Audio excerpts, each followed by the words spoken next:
You will impress them most by having a strong process that uncovers their deepest needs. I mean, ultimately, that's going to be the magic in the process. But the idea of sort of making an assumption that everybody has the same sort of struggle really belies what you're trying to do.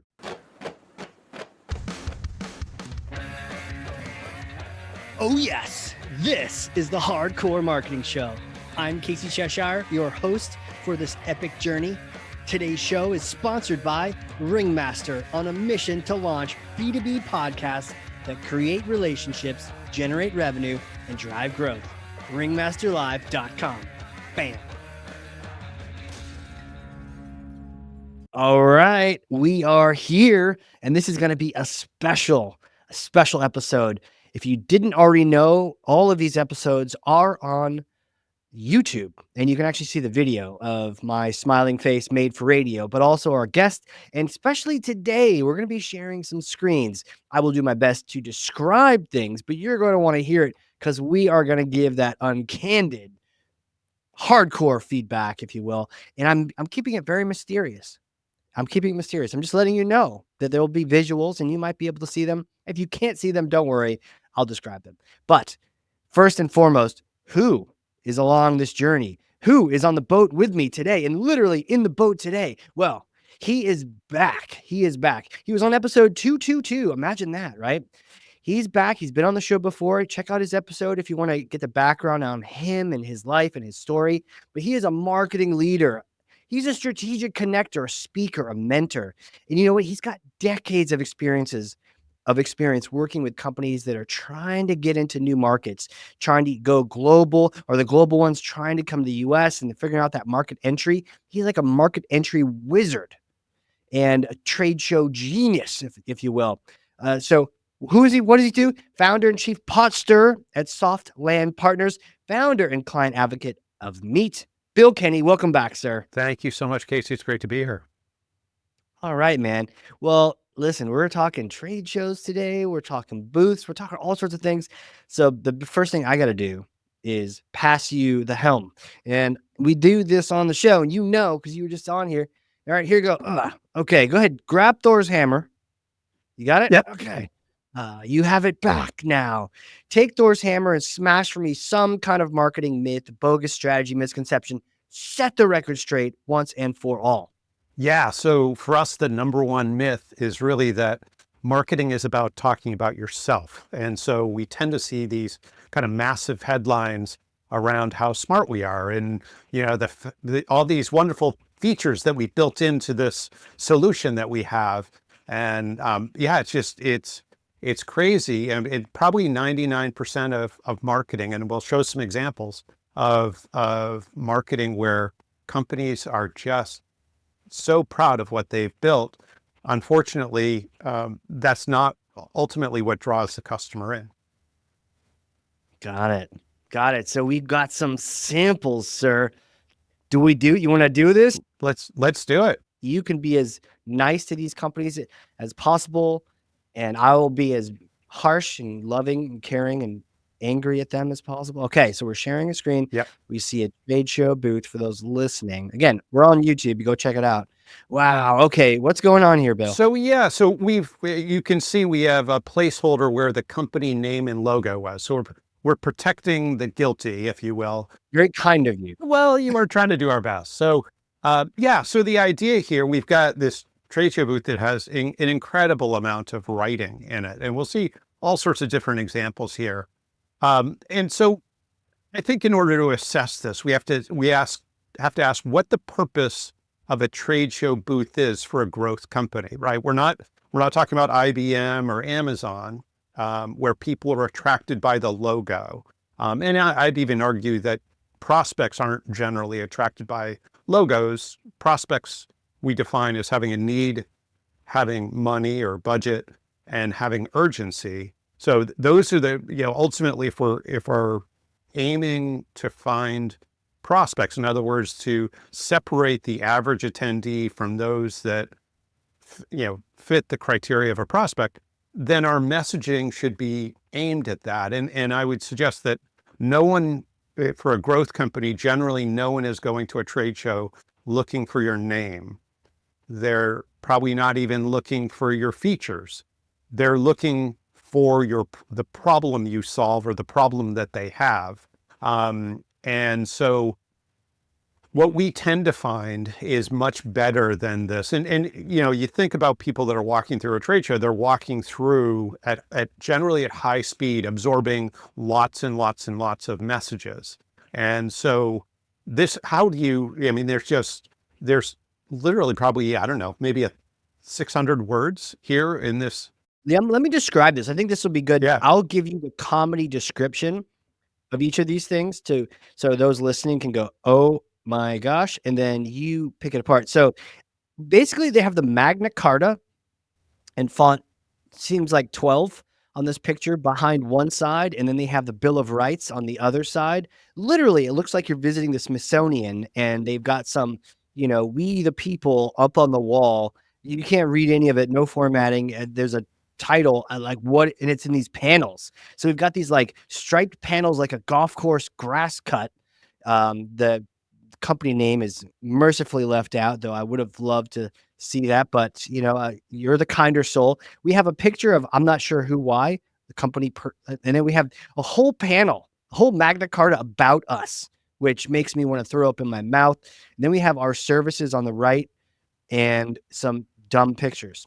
Bill, take it away. excellent. So yeah, so if we think of let's just use a metaphor here. So if you think of this as going fishing, right? So when we go fishing, the best thing we do before we leave our house is we decide what do we want to catch, and that informs where we're going to go fishing and what bait we're going to put in the water. So in order to start this process, we have to decide what we want to catch, and then think of this booth as the bait, right? If we're going to an event with whether it's 1,000 or 10,000 or 100,000 people, we want to find the fraction of a percent that are prospects that have a need, money, and are urgent. And so think of this as our demonstration in our booth, or what we're projecting in our booth is really that bait that gets the salmon to go to opt in versus the flounder, right? I like salmon. I'll take that. Yeah. Yeah, right. So we got to have the right bait. And so what does the salmon want? The salmon wants, a specific food.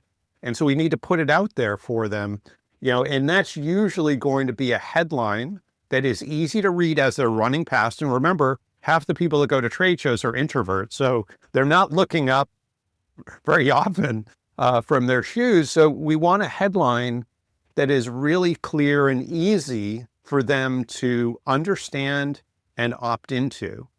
And so we often find the better headlines are those that are questions, right? So, things like struggling with, or, struggling with ... question mark, or tired of ...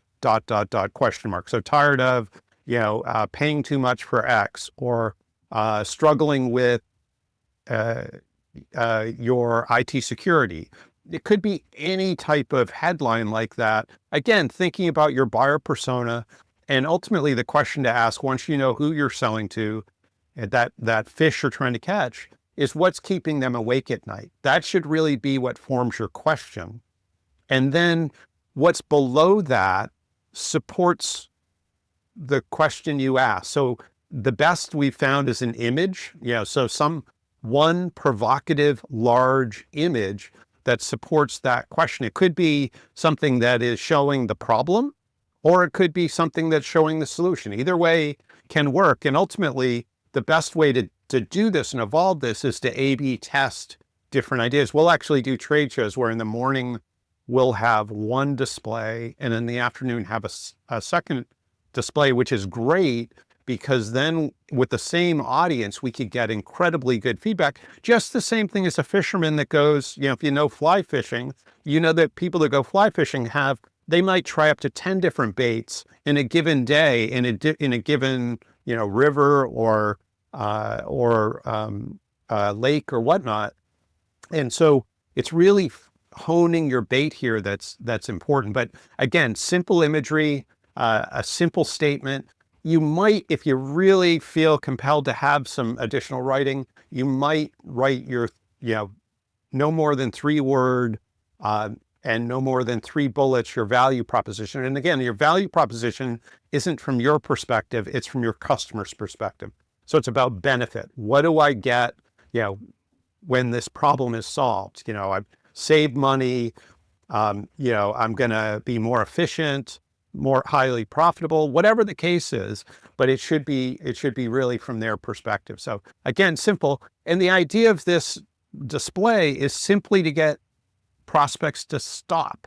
That's all you want. And then what you do next gets them engaged and converts them. And conversion in a B2B sense, and that's where we're focused, is simply to agree to a meeting. That's it.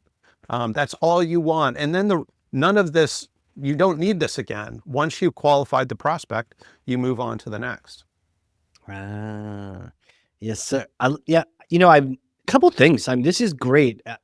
Really, and I'm already mentally saying this is a masterclass in events to really dive deep on this. And to be fair, the person who created this, then maybe they just don't know, right? They need to hear this episode.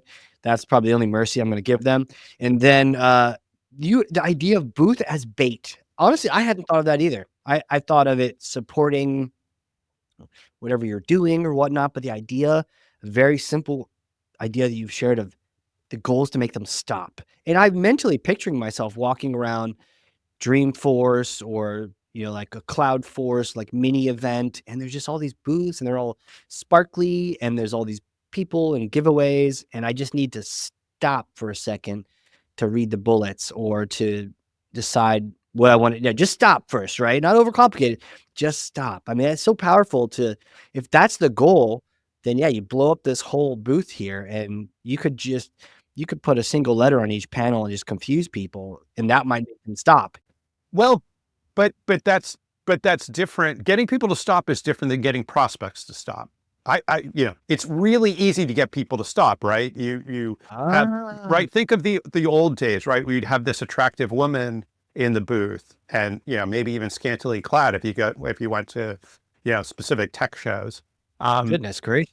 But what does that do, right? Who stops? Are those prospects? Very, very unlikely that they're prospects. So this is not about getting people to stop. This is about getting a specific class of people who have a specific problem they're looking to solve. This is about having a much richer pipeline than you'll have in any other technique.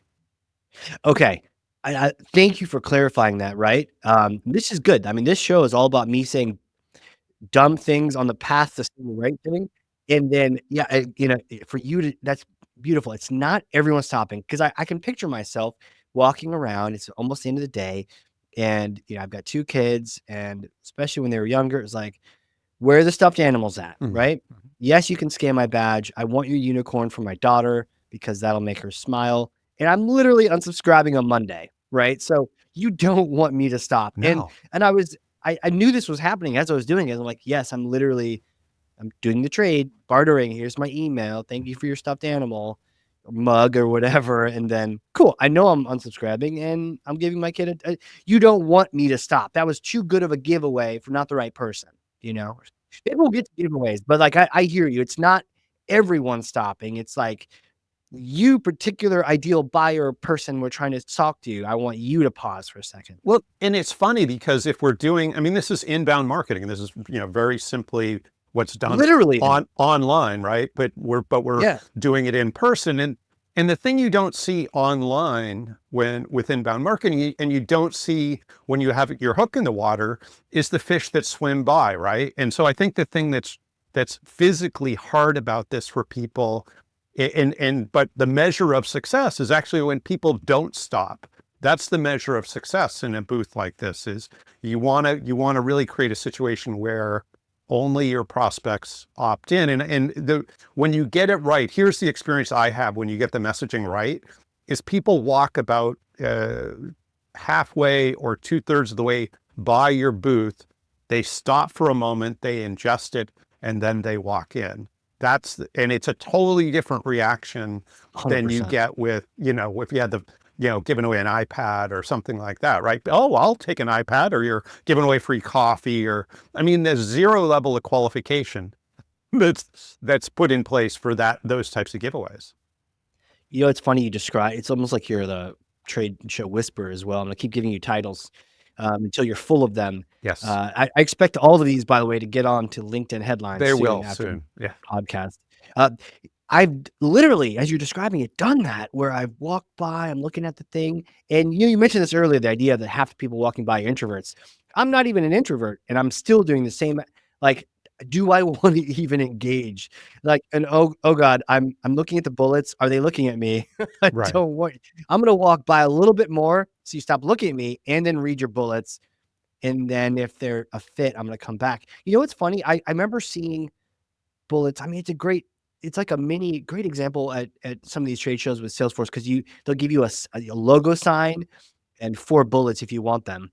And I remember seeing bullets where I don't even understand what they mean. And I would say that's pretty good. But then sometimes I want to learn more to find out if it does fit me or not. It'd be a little bit better if it was clear that I was not a good fit, because then I can be the fish swimming by. By the way, I love that metaphor, because you're right. We don't get to see that on landing pages. Right. Do you want to look at a couple more? Yeah, please. This is great. So, and we'll go through a couple here, but and just to give you a sense of how pervasive this problem is. So this particular group of pictures, there were 500 exhibitors at this particular event. Damn. And I walked by every single booth. I surveyed every single one. Only 5 of the 500 exhibitors would I say had a good display. 5 of 500. Correct. 1%. Damn. So, and I don't think that's that unusual. And there are lots of different things that I think people are doing wrong. So, and so here's our next booth. You've got, you can see where the company name, the logo Comedy was. description? Comedy description? Yeah, if you want to describe it. Okay. Our next booth is called Finding Nemo. We have 2 giant panels. On the left, we have the ocean with a horizon. Less words this time, and we have these icons going down on the left. They look like little fish, like Nemo and all of his friends. They're little icons, and then we've got these 3 space chairs and the table and 2 space chairs in the middle. And on the right, we have a giant logo wall.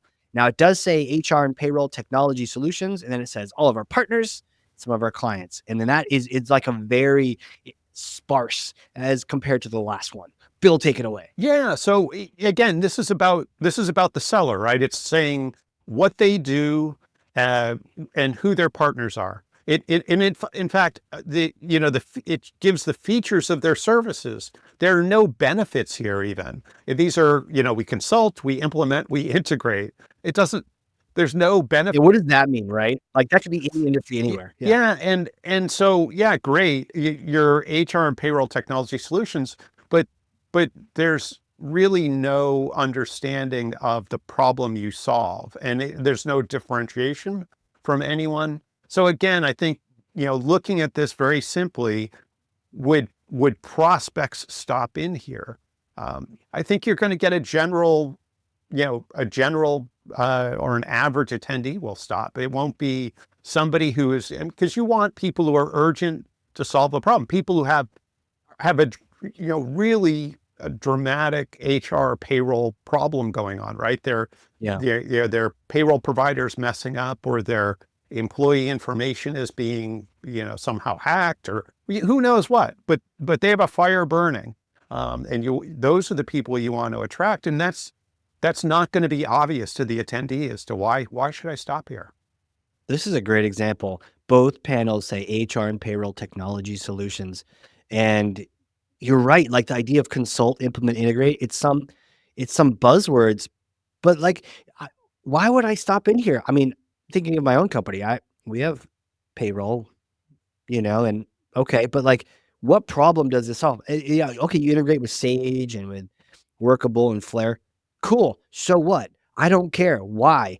Is there a problem I already know about that you want to call out, or is there a problem that I don't know about? I totally get your point. This, instead of saying Finding Nemo, I'm going to say this is Finding Nemo, because this is all about me on this slide.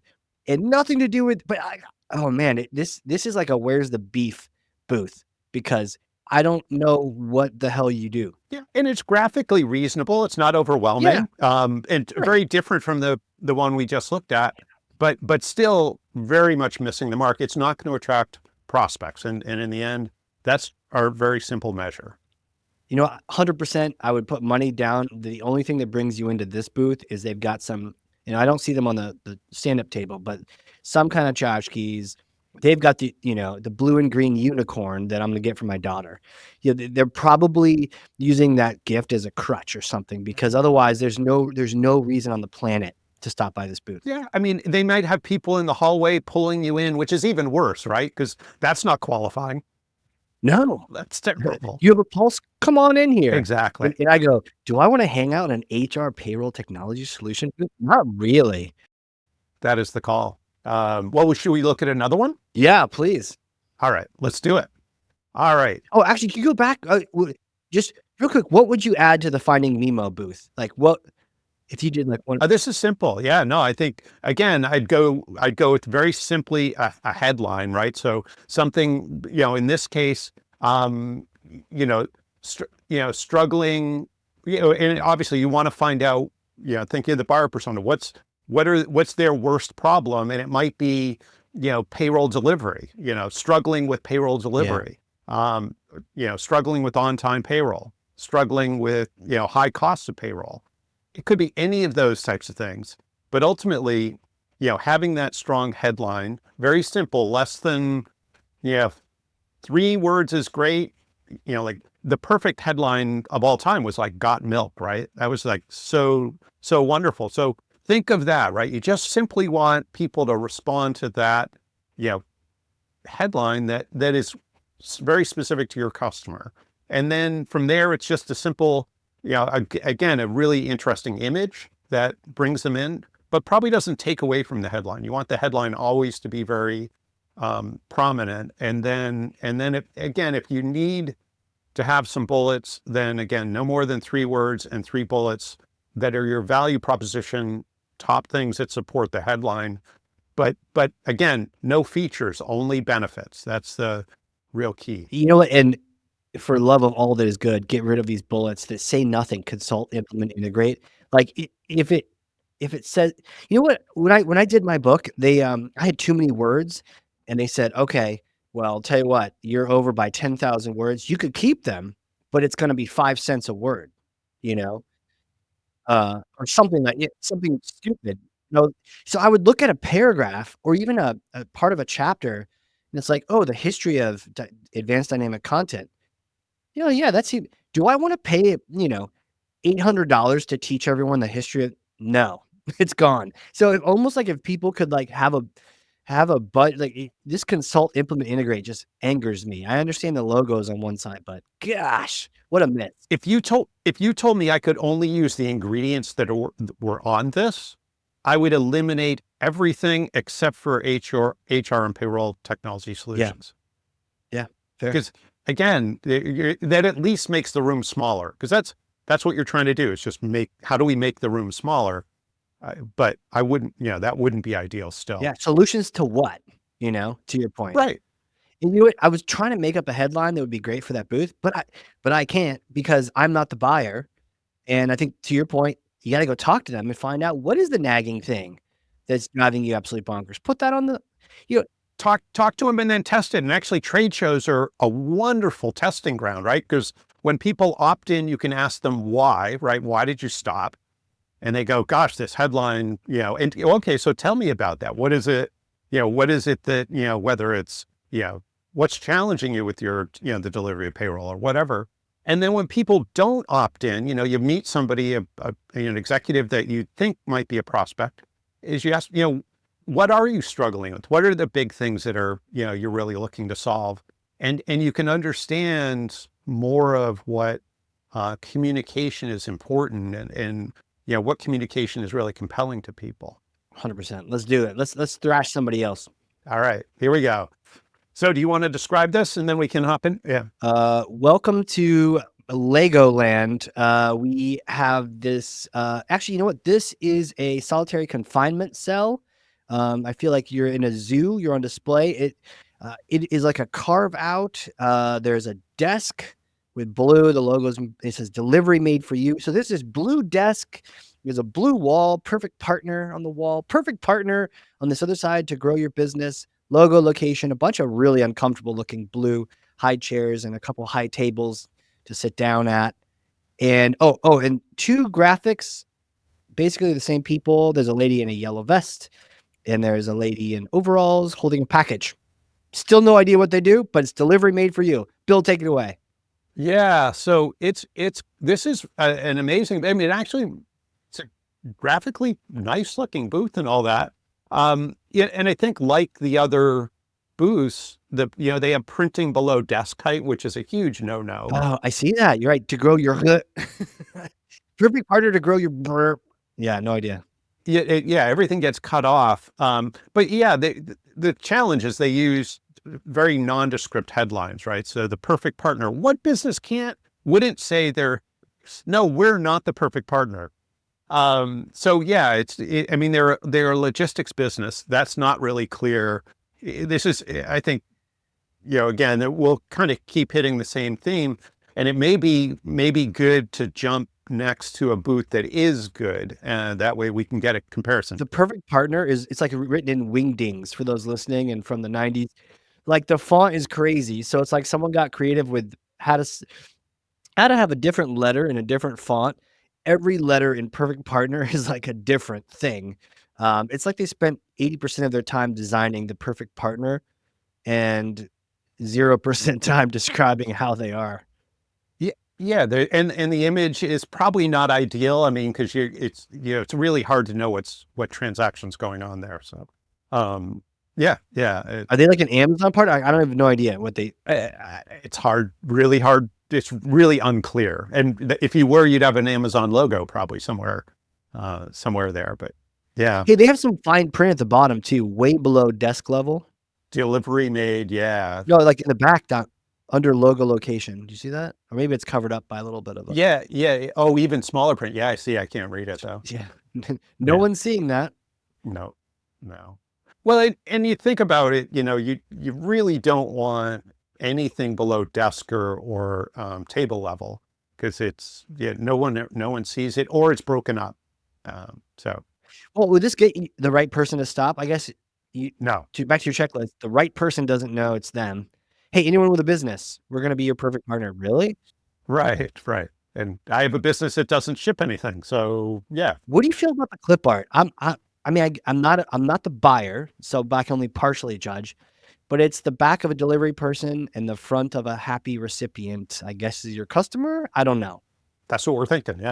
Yeah, but it's unclear for Mm. sure. On that note, is it dangerous? It seems like it'd be dangerous to use clip art here or some kind of graphic that doesn't. I don't know. It just seems like it's a risk to add humans doing something stupid on a picture. That's probably true. Yeah, no, it's a really good point. I don't, yeah, I think you want to, again, I think you want to have something that supports your headline, that, keep it really simple. And to be fair, to your point, the blue was nice, right? Yeah. The blue was nice. It wasn't like the Magna Carta, but that was it. And the blue being nice, that's how marketing stays and we make things pretty land. I got to highlight this one. And do you want to describe it? Please. And we'll just spend a second here. Welcome to Crash Bandicoot. Kind of like you're about to have a seizure looking at this booth. There's a giant yellow wall on one side, and on the right side is blue with all sorts of fun. I actually kind of like the design of this. On the yellow side, there's a big giant stop sign with a pole, so it looks like a stop sign. And it says, "Only stupid business owners would walk past this stand." Shots fired. And then on the other side, it says, "Business growth in a bag," and it has the company logo. Oh, see, I kind of want the bag, and I don't want to be stupid. Bill, take it away. Yeah, I'm not sure we want to start by calling our prospects stupid. Fair. It didn't work too well for Snow White and Bud Light. Anyways. Exactly. So, but again, I don't want to be redundant in what we've already said, but I think I would stay away from using, I love the stop sign. And again, I think you're absolutely right. The graphics, are unique and compelling. but the idea of calling somebody stupid is probably not great. Well, I do like the idea of the bag full of goodies, though. Yes, but you're not my prospect.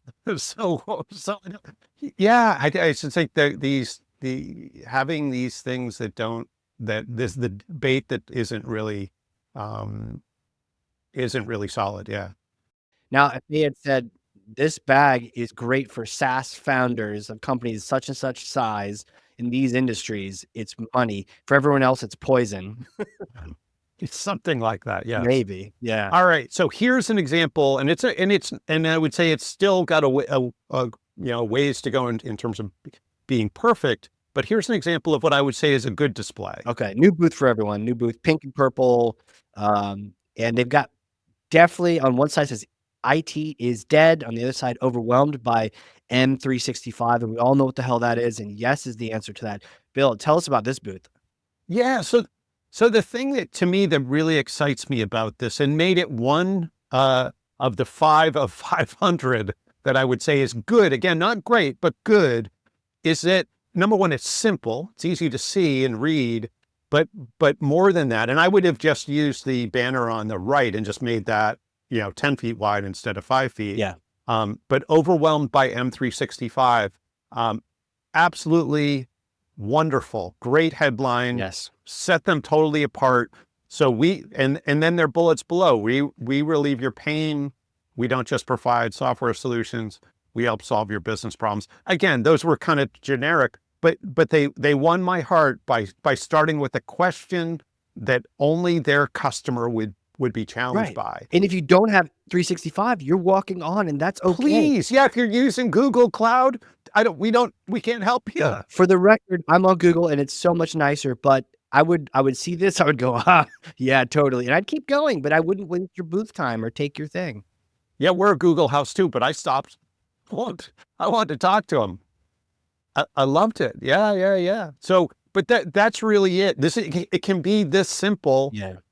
And they could have gotten rid of the 3 bullets, and then just put their logo a little higher. And probably I would have made the headline all the way at the top and make it even bigger font than that. Almost like the IT is dead side. Yeah. Okay. On one side, the IT is dead. You know what? For being super critical on this, that sounds like a little bit like marketing fluff. Like, okay, IT is dead, and it says long live something, but I can't see it because it's cut off by a chair and a table. To your point about having headlines, having writing below a certain point, I don't know what they're saying. I'd never be able to see that, and probably heads would be in the way for this anyways. So to your point, yeah, that overwhelmed by 365 needs to be in large font because that is such a great hook as opposed to all these other things. Yeah. And I'd just get rid of the left side, not even have it. And just. Can I just point out real quick too? These are just two, for those listening, these are just two pop-up banners, right? They're like those little pull-up ones. It looks like, or maybe they're just a rolled up. They're like a single. It's a pullover. Actually, these are two-sided. Two-sided. Yeah. So think of it like a sock that you're pulling over a foot. So the frame is the foot, and then you pull this two-sided sock. Okay. Yeah. They're really cool. They're becoming much more popular. And I totally get that because easier to swap them in and out. You're not investing into these like permanent trade show panels and whatnot. But you know what? It may be a simpler technology than all those other people with the printed booths, but they had the question and it made it automatically better than all the other guys. Yeah. And we've now gone, and all our clients have gone to backlit displays similar to this, but backlit. So, I mean, it really looks impressive when you see them. But yeah, well, it's just, you're spending so much money to go to a trade show to, spend another $500 and get something that's backlit. It really makes a big difference. And am I right? You should spend 80% of the time figuring out what that question is. Like, if you have the right question, everything else, their bullet points are stupid, but you know what? Okay, I'm already in. And then I'm talking to someone probably just to see if maybe they can help me with that pain. Yeah. And you're right. Spending 80% of your time on the question. And so it's a whiteboard, right? You're just throwing down ideas. There's no bad idea. And then take your top three or four and test them. The intelligence in marketing isn't having the answer. It's having the question, right? So it's about going out and having the wisdom to test your assumptions. And I love that they were able to get around saying like, oh, we can't say Microsoft. They just said M365. And even a non-user, I knew exactly what they're talking about, right? So good branding of Microsoft, but also, it's great to just call out what your customer would call it. And if you're not using Microsoft, you'd walk by. So yeah, you have no, the non-Microsoft people probably wouldn't get it quite as much as the Microsoft customer. So yeah, no, it's just perfect. So yeah, no, I wanted to make sure we showed an example of what good looks like, so that it was clear. But again, still with this, you can make it better. Yeah, I love that. So those are some examples I figured might be nice to share those. You know what? I could look at these all day. Are we just both nerds like that? Man, I mean, I can't tell you how much fun that was to look at those examples, but and now, I've gone to restaurants with friends who have started restaurants, and it's slightly annoying, but also really fascinating when they say, "Oh yeah, this restaurant's not gonna work. They don't have enough seats.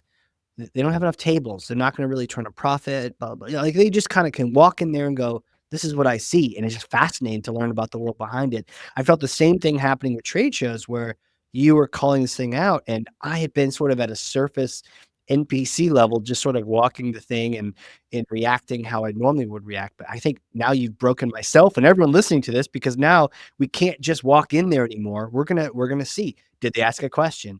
And we'll probably stop at booths that do it right just because they did it right. And then everyone else, we're just gonna, come on, guys, do better. You'll see how few, and then you go to the large, and there were plenty of large companies at this as well, and there are certainly tons of examples of where they could do better. But the large companies are, their logo is on top, and they have some innocuous, tagline below that again anyone could say, we care about X. What? IT is dead. We care about you. Who Like, cares? blah. Yeah, Yeah. right. And so, or we're we're the energy company or whatever. Okay, whatever. It doesn't really matter. But I think you first have to really be clear on what you're trying to accomplish. And it's funny, every once in a while I'll hear a growth company say, well, branding's important to us. And I guess my retort to that is,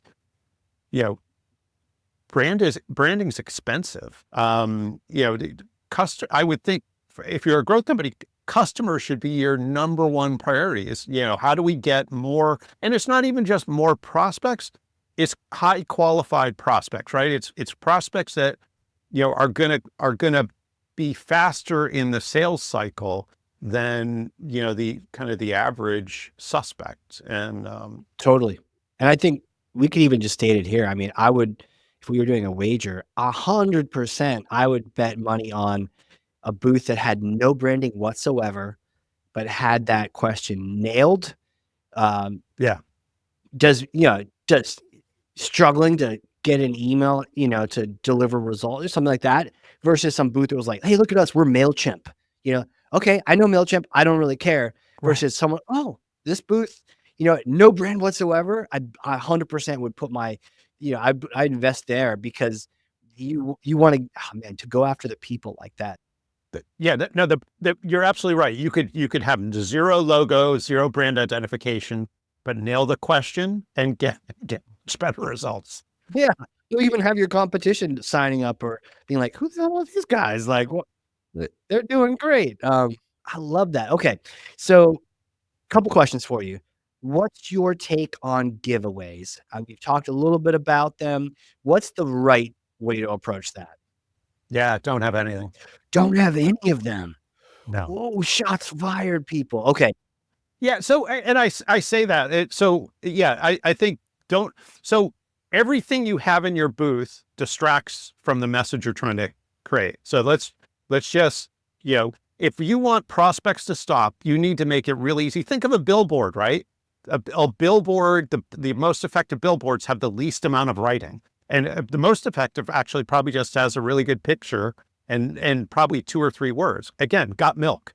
And so when you put additional stuff in, and we have clients ask us all the time, can we do a demo? Can we have, can we show our, no, that would be the same thing as a doctor when you walk into their office saying, oh, you have cancer, or, oh, you have appendicitis. Well, you haven't done any assessment. You haven't done any tests. You haven't asked me any questions. How the heck do you know what I have? And so, no, I think, again, everything you put in between the customer and them understanding why they should stop. This is just an initial speed bump. The less people who are going to be qualified will stop. So if you put any giveaway, and it's really hard to create, if you were going to have a giveaway, it should be one that only attracts your prospects. So I challenge you to find that giveaway. You could have a giveaway that you have below the table that once you've had a good conversation, you give to somebody.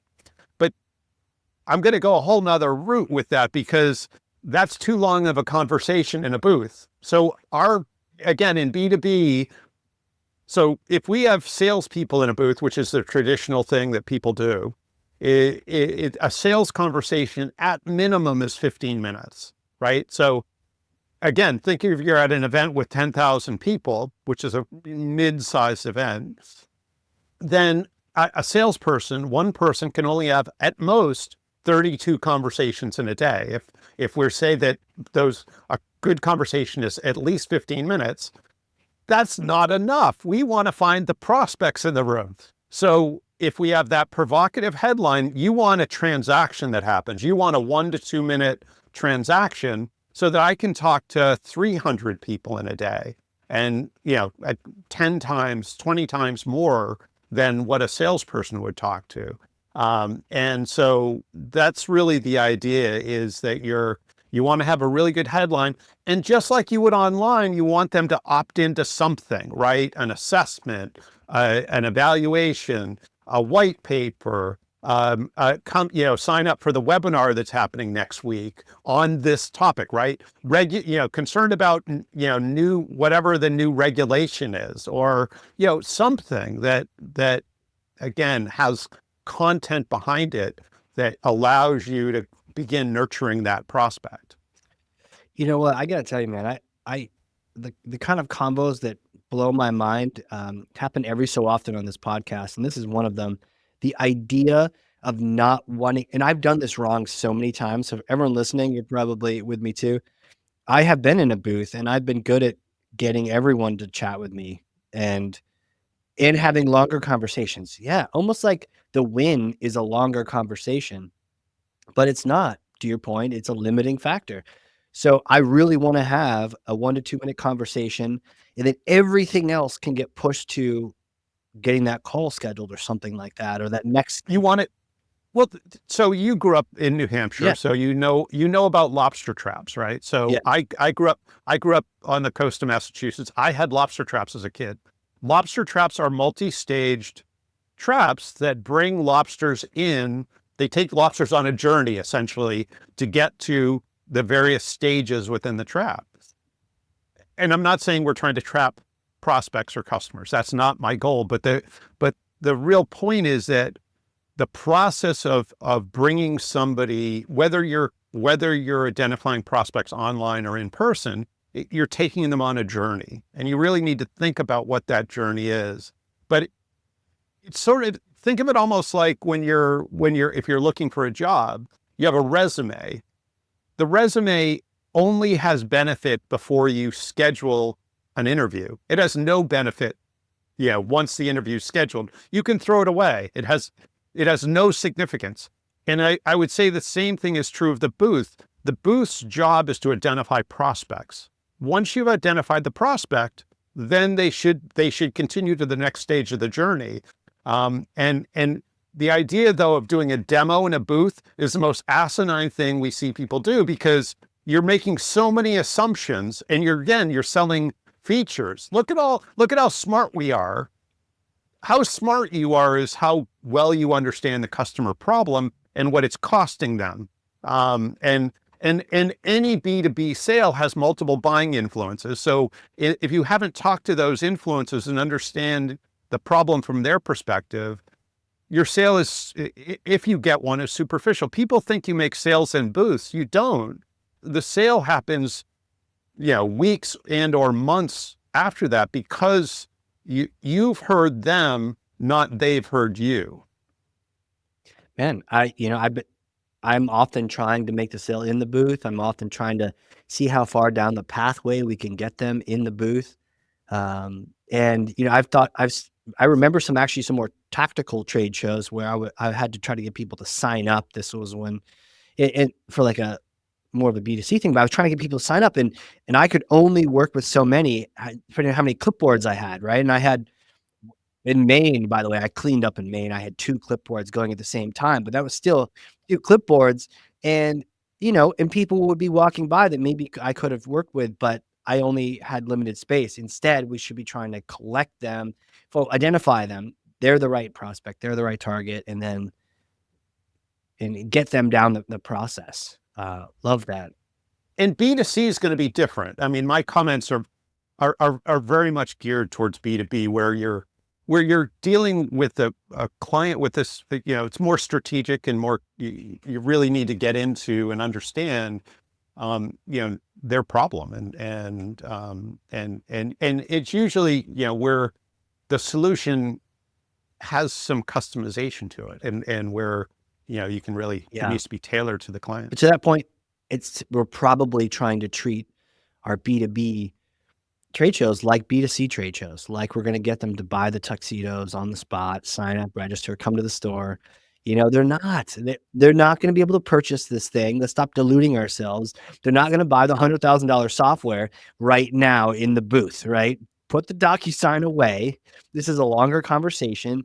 And to skip forward too quickly anyways is going to dishonor the process and probably freak the person out. And that's not how it's done, right? So we're not trying to get married when we just met them on this blind date. It's just like a 2-minute, whatever the blind date round robin stuff is, right? Let's just make an impression, get their number, talk to them later. You will impress them most by having a strong process that uncovers their deepest needs. I mean, ultimately, that's going to be the magic in the process. But the idea of sort of making an assumption that everybody has the same sort of struggle, really belies what you're trying to do. Wow. Dude, so powerful. I'm convinced. I don't know how anyone hearing this isn't like, I got to call Bill for my next trade show. And you've been so generous sharing all these critiques and these pictures and images. How do people contact you? Where do you want them to go to connect with you? Maybe they need to get some help with their next trade show, which I recommend. I'm going to call you up when we take a stab at it. You'll tell me, hey, Casey, that looks like one of those initial ones that I showed you. I'm like, Bill, help me. Yeah, absolutely. So and just to mention too, we've actually just recently released a trade show booth assessment. So anyone that has questions on that, we'll take a look at, just send us pictures of your recent exhibit or an exhibit you're going to go do, and we'll come back with a score and give you recommendations. And that sounds kinder than sending them to me, because I'll just tell them, right. We're hardcore in our own way, Yeah. but lovingly critical is, I think, the Totally. best. So the easiest way to get me is Bill at meetroi.com. Dang. Bill, seriously, I'm not marketing, throwing words out lightly when I say this is like a trade show masterclass. My mind is blown on this thing. How have I known you this long and not like, this is important. I feel like you need to meet people, say, hi, my name is Bill. Let me tell you about trade shows, because this was fantastic. I think next time I'm at a trade show and I see a terrible booth, I'm going to say, hey, have you listened to a Hardcore Marketing Show, blah, blah, blah, number, episode, whatever? You need it. Go listen, because this is fantastic. I will never look at trade shows the same way again, and I will never, execute them in the same way again. So thank you for that. Well, thank you, Casey. I appreciate it. I tell you, the work that you do is spectacular, and the good information you're getting out to the market is so valuable. 100%. And with that, those listening, if you learned something, and I freaking know you did, because I did. Damn, did I learn something. I literally have 2 pages of notes over here, front and back. And man, there are some great idea of the A/B testing. The fact that trade shows literally are inbound marketing, but you get to see the fish you catch versus the fish you don't, and you can adjust. And oh my gosh, so many lessons here. Share this episode with one person, 2 people, 9,000 people, whatever it is. Maybe you've got a friend with a terrible booth. Friends don't let friends have terrible booths at trade shows. So get this episode to them. Tag myself and Bill on LinkedIn, and we will come in there and have some good times in the comment section. Otherwise, with that, Bill, thank you again, sir. Thank you so much, Casey. It's great to see you today. And keep marketing strong. Hell yeah, man. All right, everyone. This has been a crazy cool episode of the Hardcore Marketing Show. We will see you all next time.